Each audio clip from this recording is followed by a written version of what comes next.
Chapter 12. Almost Lost the Battle. New Challenges.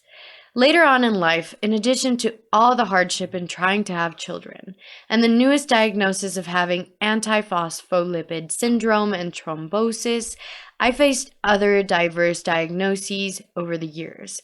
I started having discomfort and pain in my bones and all over my body. Some doctors said it was juvenile arthritis, and others said it was fibromyalgia. I just knew it was painful. They did not have a cure for any of those diagnoses, but they did have very strong pills to treat it. These pills took me back to the early days of treating depression. I spent most of my days in bed, and the other part of it trying to figure out who I was. Life kept trying to prove to me I was just a bunch of trouble. I started having unexplainable seizures. It seemed that every year they diagnosed me with a different ailment. Hypothyroidism was one of them, and in 2009 they diagnosed me with type 2 diabetes. Was I paying for any wrong? I could not help but wonder if past lives were real. If so, I was probably paying for some wrong I did in my previous life. In 2016, the same year I found my biological mother, I also found out that it would be one of the most challenging years ever. Things seemed to be going fairly well. I already had my 2 kids. My husband and I had just started pastoring a church in December 2015. I was beginning to have that breakthrough I so longed for, but it did not last long. Mini stroke. One day in late March 2016, I started having a terrible headache, numbness in different parts of my body, and a feeling of confusion. My husband rushed me to the nearest public hospital, where they ignored me, thinking that I was overreacting.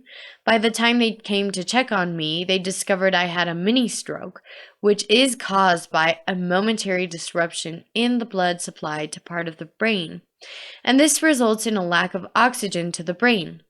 I had partial paralysis on the left side of my face. My hematologist came to check on me and sent me home with blood thinning medications and her best wishes.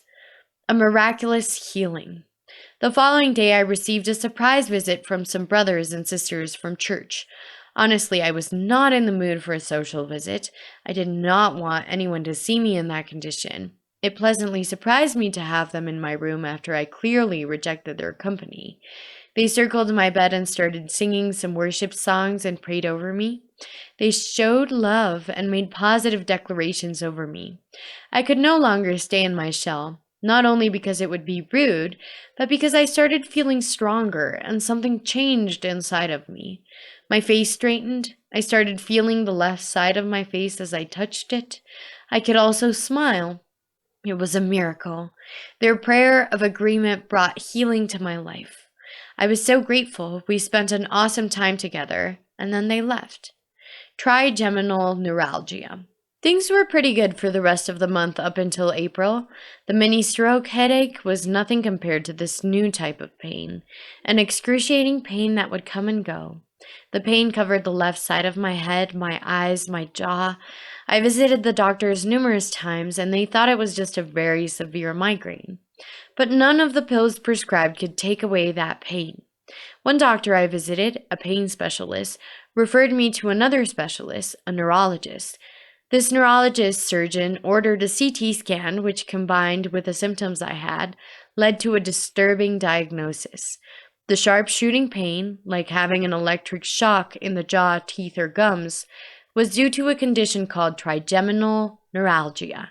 This is a chronic pain condition that affects the trigeminal nerve, which carries sensation from your face to your brain. Brain surgery. The doctor concluded that because of the previous mini stroke, the nerves on the left side of my head stuck together, causing an electric shock between them and, as a consequence, unbearable pain. We tried stronger painkillers, but nothing worked. After some weeks, he decided that brain surgery was the best option. This surgery consisted of opening the skull, craniotomy, and exposing the nerve at the base of the brainstem to insert a small sponge between the compressed vessel and the nerve. This sponge isolates the nerve from the pulsating effect and pressure of the blood vessel. Shaved my hair. The surgery was a success, and the recovery was speedy. Nonetheless, I had to relearn to walk and do my usual day to day activities. It was not easy, but there was victory. I no longer had that terrible pain, but I noticed that my hair started falling like rain in a storm. I was told it was normal considering all that I had been through. I got the courage and eventually shaved off all my hair. As I looked at it as a new style, I enjoyed being bald headed. But I remember a funny instance. We know how children can be very sincere. One day, my 4-year-old daughter at that moment said I looked like a lollipop. Her honest comment did not hurt me, but it had me wondering about the shape of my head. October to remember. Not long after the surgery in July 2016, I once again visited the hospital in late October 2016. I started having weakness and heaviness all around my body and was losing control over it. There were times I wanted to move my legs or hands but couldn't. They just refused to respond. We went to the hospital, but after testing, they could not find a reasonable cause for that. They gave me some muscle relaxing medications and sent me home after feeling better. But as soon as the medication wore off, the symptoms returned even worse. It was now affecting my breathing, and I had no control at all over my body. I felt trapped inside my body and could not even open my mouth to talk. I was once again rushed to the hospital, but this time they called the neurologist. After a meticulous checkup, he stated that blood was not getting to my brain. Therefore, he sent some intravenous medications and ordered hospitalization for a couple of days for observation and further examinations. The next morning, when I woke up, I felt superb. I was once again in control of my body and felt better than ever.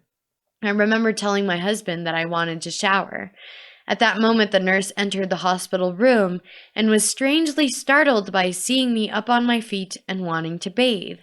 She asked if I was sure about taking a shower on my own, and I said yes. As I affirmed my willingness to shower on my own, she asked me to wait as she got a chair to put in the bathroom in case I got weak and needed to sit. Diagnosed with Guillain-Barré syndrome. I had almost finished bathing when I started feeling dizzy. I told my husband I needed to lie down. I only remember everything getting dark as I heard them calling my name. It sounded as if they were miles away. I woke up with a breathing tube down my throat. I thought only hours had passed, but later I realized I had been in a coma for 3 days. I was told that I had Guillain-Barré syndrome. This is a rare neurological disorder in which the body's immune system mistakenly attacks part of its exterior nervous system, the network of nerves outside of the brain and spinal cord. This syndrome can range from a very mild case with brief weakness to nearly devastating paralysis, leaving the person unable to breathe independently.